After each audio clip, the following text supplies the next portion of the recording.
उनको भी मिल गए, दिख गए, उनका भी उद्धार हो गया। तो किधर से आए हो, कौन से पक्ष से आए हो, ये भी नहीं देखा जाता। लेकिन बस आपके अंदर भक्त्या तुष्यत केवलम न च गुणैर भक्ति प्रियो माधव। माधव को केवल और केवल भक्ति प्रिय है, इसलिए भक्ति से मिलते हैं। और भक्ति कब होगी? जब आप शुद्ध होंगे, बुद्ध होंगे, प्रबुद्ध होंगे, तब परमात्मा मिलेगा। भगवान को प्राप्त करने का हमें कोई ना कोई साधन अपनाना चाहिए। साधन साध्य तक पहुंचा देता है। आप एक नियम पाल लो, रोजाना मंदिर में जाऊंगा, दर्शन करूंगा, और एक समय बना लो। 7 बजे जाते तो 7 बजे, 3:30 बजे जाते तो 3:30 बजे। जैसे कुछ लोग हैं, हमारे जजमान सरपंच साहब भी 3:30 बजे चले जाते हैं। आते हैं कि नहीं है? कि ऐसे ही बोलते हैं सिर्फ? हाँ हाँ, ये तो पता चलेगी तो आते हैं, इसका मतलब। तो एक बार इनके लिए ताली बजा दो, हो नहीं होए पर अपन तो बजा दो। जो भी 3 बजे जाते हो उन सब के लिए एक बार बजा दो यार, रोले एक के लिए बजवाए। तो 3:30 बजे आने जाना है, आने जाना। ऐसा ही नियम होना चाहिए कि आप 7 बजे जा रहे हो तो 7 बजे, 8 बजे जा रहे हो तो 8 बजे, समय पर पहुंचो। यदि समय पर भगवान के यहाँ रोजाना हाजिरी लगा रहे हो, और किसी दिन ऐसा होगा महाराज कि आपको तबीयत खराब है, आपको बुखार आ रहा है, और आप खाट पर पड़े हुए हो, लेटे हुए हो, और आज उठने तक की नहीं बन रही है, और आप जा नहीं पा रहे हो, और आपकी मन में इच्छा हो रही है, कन्हैया हे केशव, आज तुम्हारा दर्शन नहीं हो पाएगा, आज मेरा सबसे बड़ा दुर्दिन है, आज मैं तुम्हारा दर्शन नहीं कर पाऊंगा। और जब ऐसी मन में कामना होगी तो भगवान कहेगा रोजाना मेरे यहाँ आता है, आज क्यों नहीं आया? वो तो रास्ता देखता है ना। हमारे यहाँ रोज दूध वाला आए और एक दिन नहीं आए तो हम रास्ता देखते हैं कि यहाँ दूध वाला नहीं आया, साहब चाय नहीं मिलेगी। ये तो गांव है तो पड़ोसी से ले आए, पर बाजार में ऐसा भी नहीं होता। वो तो कहते हैं साहब कि आज चाय वाला, दूध वाला नहीं आया इसलिए आज चाय नहीं बनेगी। अब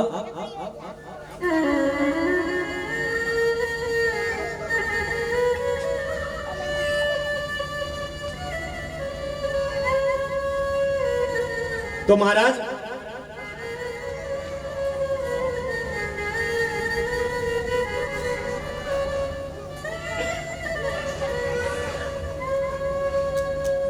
रोजाना मंदिर जाओ। जिस दिन बुखार आ जाए, तबीयत बिगड़ने लगे, स्वास्थ्य खराब हो जाए और भगवान के वहां नहीं जाओगे, जिसे दूध वाला नहीं आता तो हम उसको फोन करते हैं, हम पूछते हैं भैया क्या हुआ। जैसे दूध वाले को आप पूछ लेते हो, ऐसे ही परमात्मा किसी ऐसे व्यक्ति को भेजेगा, उसका स्वरूप बना के आएगा और आपसे पूछ जाएगा कि भैया क्यों नहीं आया, आज क्या बात है, क्या कारण है, क्यों नहीं आ रहा है। लेकिन नियम तो हो, और वो आएगा जरूर, पर पहचानना आपको पड़ेगा। हमारे गोस्वामी तुलसीदास जी पहचान नहीं पाए, तो हम कौन से जड़ की मूली है, कौन से खेत की जड़ की मूली है। चित्रकूट के घाट पर बैसंतन की भीड़, तुलसीदास चंदन घिसे, तिलक दे रघुवीर। चंदन घिस रहे हैं और कह रहे हैं महाराज महाराज तिलक लगा दो। और हनुमान जी से कहा मुझे राम दर्शन करना है। कहा वो आएंगे, तुम पहचान लेना। बोले ठीक है।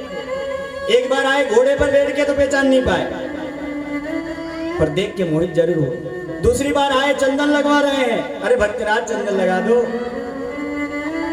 चंदन भी लगा रहे हैं तो हनुमान जी ने कहा अपने को ही इसको ज्ञान कराना पड़ेगा, संत ही ज्ञान करा सकता है। तो हनुमंत लाल जी परम संत है, हनुमंत लाल जी कौवा बन गए, तोता बन गए, और वहीं से कह रहे हैं चित्रकूट के घाट पर बैसंतन की भीड़, तुलसीदास चंदन घिसे, तिलक देत रघुवीर। पता चला हम तिलक लगा रहे हैं, यही रघुवीर साष्टांग लेट गए, प्रणाम कर गए। तो महाराज जब वो नहीं पहचान पाए तो हम क्या पहचान पाएंगे। लेकिन तुलसीदास पहचान नहीं पाए और सबरी अपने आप पहचान गए। राम जी आए, क्यों? क्योंकि उसे पता था कि मेरे घर वही आएगा, दूसरा आने वाले नहीं है। राम मेरे घर आना, राम मेरे घर आना, राम मेरे घर आना, राम मेरे घर आना।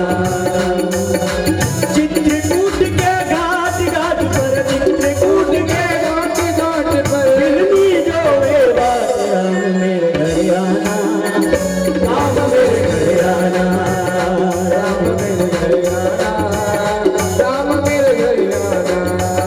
राधे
घाट पर बिछी हुई है पात, राम मेरे घर आना, राम मेरे घर आना, राम मेरे घर आना, राम मेरे घर आना।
राधे राम मेरे घर आना, राम